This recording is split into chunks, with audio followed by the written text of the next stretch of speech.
Dalam beberapa minggu terakhir ini, kondisi di pasar saham cenderung membaik. Sayangnya longsor di pasar saham yang besar, membuat kinerja pasar saham kita masih minus 5,66% di sepanjang tahun ini. IHSG pun menjadi salah satu pasar saham berkinerja terburuk. Apa yang bisa dilakukan investor sekarang ini? Berikut ini analisis dan tips dari Ivan Jaya, Head Consumer Funding and Wealth Business Bank Danamon. Kami melihat ada 3 poin ya dari apa yang dihadapi saat ini. Yang pertama tentunya tentang reciprocal tarif. Jadi memang pasar itu mengalami shock setelah Trump mengumumkan tarif reciprocal ini pada sebutannya Liberation Day 2 April 2025. Meskipun sebelumnya pengumuman ini sudah diantisipasi, namun besaran tarifnya ya yang gagal diantisipasi oleh pasar.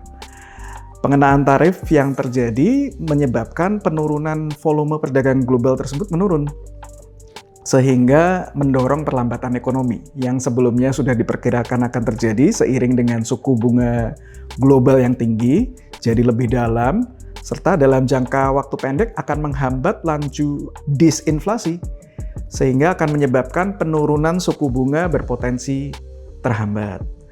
Nah, potensi terhadap perlambatan ekonomi global dan terhambatnya laju disinflasi ini memicu yang namanya risk off sentiment. Artinya untuk yang saham-saham yang agresif jadi dihindari dan orang lebih pindah ke safe haven aset seperti emas atau currency itu Japanese yen, euro, Swiss franc kayak gitu menjadi menguat. Nah, satu yang menarik terjadi pada gejolak pasar di awal bulan ini adalah adanya kenaikan imbal hasil US Treasury dan pelemahan US dollar terhadap mata uang majors. Hal ini mengindikasikan turunnya pamor US Treasury dan US dollar sebagai safe haven assets. Seiring tensi dagang yang terjadi diperkirakan akan berdampak pada pertumbuhan ekonomi Amerika. Nah, seberapa besar dampaknya terhadap pertumbuhan ekonomi global? Nah, ini masih agak cukup sulit untuk diperkirakan. Namun, seiring dengan adanya negosiasi dagang yang terjadi, dampak tarif terhadap pertumbuhan ekonomi dan inflasi akan bergantung terhadap besaran tarif yang dikenakan, kapan efektif berlakunya, dan seberapa lama tarif tersebut akan dikenakan. Karena itu ya tentunya kita harus memantau nih perkembangan dari negosiasi dagang yang terjadi ini. Nah, kemudian ada tarif resiprokal Amerika ini juga memangkas pertumbuhan ekonomi global, termasuk WTO itu memproyeksikan pertumbuhan ekonomi global itu melambat 2,2%. Dan dampak terbesar tentunya Tiongkok ya, di mana IMF memperkirakan pertumbuhan ekonominya turun ke 4,6%. Nah, Tiongkok ini yang berhubungan dengan Indonesia, karena secara tren historikal, setiap penurunan 1% pertumbuhan ekonomi Tiongkok akan mengurangi laju pertumbuhan Indonesia 0,3%. Sejalan dengan estimasi Kementerian Keuangan yang melihat dampak eskalasi perang dagang ini, maka pertumbuhan PDB Indonesia diperkirakan dapat turun sekitar 0,3-0,5% dari asumsi APBN 2025 yang 5,2%. Sehingga totalnya pertumbuhan ekonomi Indonesia diperkirakan di tahun 2025 ini 4,8%. Itu poin pertama. Poin kedua tentang instrumen. Tadi saya sebutkan tentang beralih ke instrumen yang safe haven. Sebagai contoh itu emas.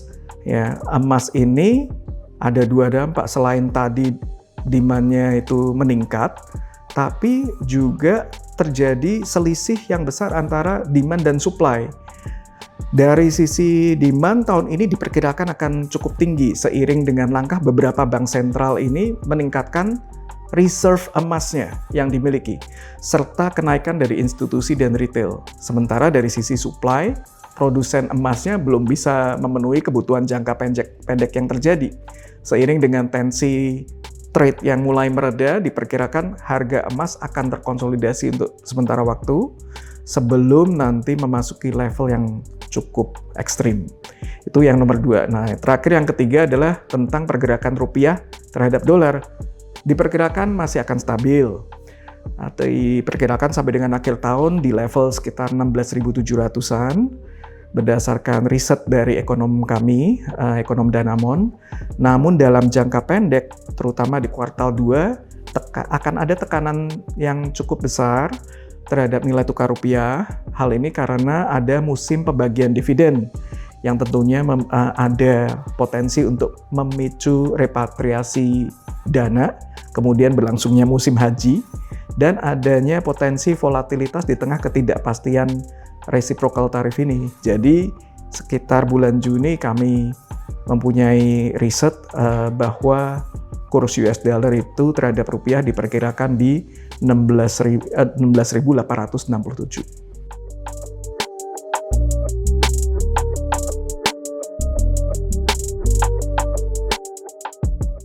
Ada 3 poin penting yang ingin saya sampaikan. Yang pertama tentunya sebelum reciprocal tarif itu diumumkan, kemudian sesudah reciprocal tarif itu diumumkan, dan yang ketiga adalah potensinya atau sentimennya apa, yang bisa menjadi katalis apa. Untuk yang pertama, sebelum ada reciprocal tarif ini diumumkan di 2 April 2025, karena dampak yang terjadi dari perkembangan di pasar global, pasar saham domestik ini sebenarnya sudah mempunyai tantangan tersendiri.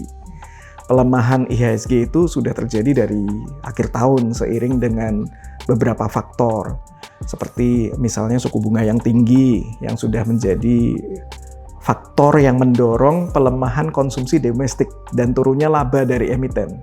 Secara tren sudah terlihat adanya penurunan EPS growth dari emiten utama IHSG untuk periode laporan keuangan 2024. Penurunan ini berpotensi untuk berlanjut di 2025. Nah, setelah reciprocal tarif itu diumumkan, depresiasi terhadap nilai tukar rupiah seiring dengan interest rate differential yang terjadi antara Indonesia dan Amerika membuat Bank Indonesia masih belum bisa menurunkan suku bunga secara agresif. Selain itu, faktor ketidakpastian di sisi domestik masih dibangun. Confidence pasar terhadap kebijakan pemerintah seperti realokasi anggaran, pembentukan danantara yang sebenarnya ditujukan untuk mendorong pertumbuhan menjadi faktor penurunan di pasar saham lokal. Walaupun itu sesaat, investor asing sendiri masih mencatat net sell sebesar 50,2 triliun sampai dengan 21 April 2025. Nah, namun ada potensi yang kami lihat di sini, ini poin saya yang ketiga, bahwa bisa dimanfaatkan untuk masuk ke pasar saham karena valuasi yang murah. Jadi dengan earnings multiple di sekitar 10 kali price earning ratio yang lebih murah dari waktu kondisi kita itu di COVID-19, ini memberikan peluang untuk kita masuk nih.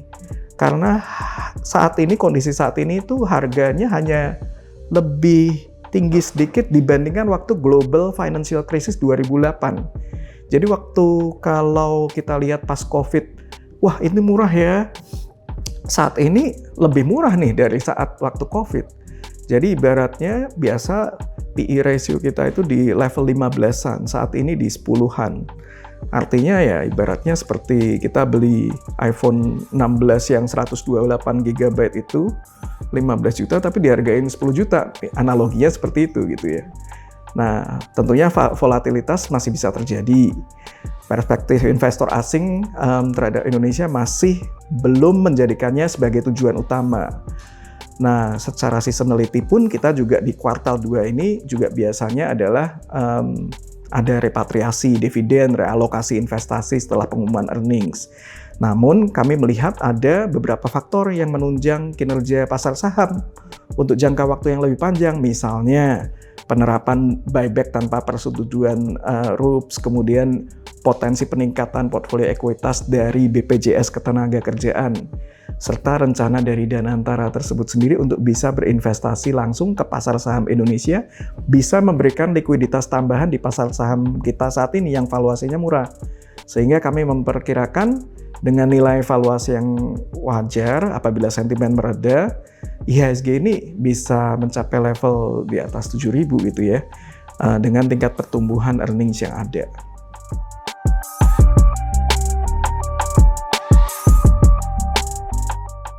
Strategi untuk investasi kami bagi menjadi 3. Contoh kalau untuk pasar saham ya, dengan adanya ketidakpastian masih tinggi, negosiasi masih berlangsung, kemudian wacana untuk penerapan tarif ini juga masih berlangsung, volatilitas ini masih akan terjadi. Namun ini cocok untuk akumulasi kelas aset saham yang diperdagangkan dengan valuasi murah. Dengan catatan tujuannya untuk value investing. Value investing dengan horizon atau jangka waktu yang lebih panjang. Sebagaimana indeks saham kita sudah melalui beberapa kali market crash nih, seperti COVID-19, kemudian Greece debt crisis, subprime mortgage. Kita melihat bahwa pas saat itu terjadi, akumulasi kelas aset saham dengan kondisi valuasi murah ini memberikan kinerja yang optimal pada saat recovery terjadi. Namun kami menyadari bahwa untuk menentukan posisi bottoming ini memang susah. Nah, jadi yang bisa dilakukan tentunya dollar cost averaging itu bisa menjadi cara kayak gitu ya. Tapi kalau nanti turun lagi seperti apa? Nah, dollar cost averaging ini kan kita udah beli murah. Kalau udah beli murah kan pasti juga banyak juga yang beli murah. Jadi ada temennya kayak gitu ya. Jadi nggak apa-apa beli murahnya sama-sama kayak gitu. Jadi kalau untuk produk sendiri, reksadana yang berfokus di big cap seperti BNP Paribas Rikahati, Batavia Index Pevindo AI Grade juga bisa menjadi pilihan. Itu untuk aset saham atau reksadana saham. Kemudian untuk aset obligasi, kenaikan imbal hasil obligasi pemerintah atau SBN pasca pengumuman tarif resiprokal ini juga menciptakan peluang di pasar obligasi. Pasar obligasi ini hitungannya resilient karena kepemilikan asing ini hanya di level 14% di bulan Maret 2025. Dan Bank Indonesia ini memegang 25% dari total obligasi pemerintah yang beredar. Jadi meski pertumbuhan ekonomi berpotensi turun ke 4,8% akibat dampak eskalasi tarif, fundamental domestik ini masih solid dengan rasio utang pemerintah itu terpantau aman di 39,6%. Defisit APBN juga masih di bawah 3% terhadap PDB, menunjukkan komitmen untuk disiplin fiskal. Imbal hasil obligasi sendiri diperkirakan masih volatile ya dalam jangka waktu pendek akibat sentimen risk off yang tadi saya sebutkan. Dan tertahannya penurunan suku bunga. Nah, sebelum menurun dalam jangka menengah seiring redanya dampak tarif dan perkiraan pemangkasan suku bunga The Fed, Reserve, dan Bank Indonesia ke depan, nanti tentunya akan menjadi peluang bahwa imbal hasilnya atau returnnya obligasi ini akan menarik karena kecenderungan inflasi yang terjaga sehingga real interest rate obligasi pemerintah ini menjadi lebih menarik, menjadikan obligasi pemerintah bagian dari diversifikasi instrumen investasi. Obligasinya yang apa? Nah, FR 106, FR 107 untuk jangka menengah itu baik, kemudian FR 104, FR 103 cocok bagi investor yang ingin menghindari risiko. Itu untuk kelas aset obligasi.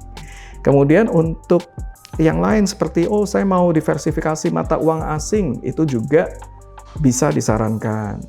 Jadi reksadana pendapatan tetap yang punya exposure di obligasi korporasi seperti Sukor Invest Monthly Income Fund itu juga bisa karena kinerjanya setahun terakhir ini 8,92% cukup baik. Kemudian kalau dari mata uang tadi sempat saya singgung, itu reksadana offshore seperti BNP Cakra berbasis US dollar, kemudian BNP Paribas Greater China Equity Syariah juga bisa direkomendasikan karena pasar Cina ini juga cukup menarik di tengah eskalasi tensi dagang. Karena recovery ekonominya terjadi, potensi stimulus tambahan untuk mengatasi dampak tarif, dan adanya yang disebut national team untuk mendukung pasar saham menjadi pilihan. Currency yang lain atau mata uang asing yang lain, kita melihat ada kenaikan di Euro, Swiss franc, Japanese yen, bisa memberikan lindung nilai atau hedging yang baik. Nah, di tempat kami di Bank Danamon juga memiliki layanan yang bisa menjadi solusi nih bagi para nasabah. Misalnya transaksi forex melalui mobile banking di Bank Pro yang rate-nya kompetitif.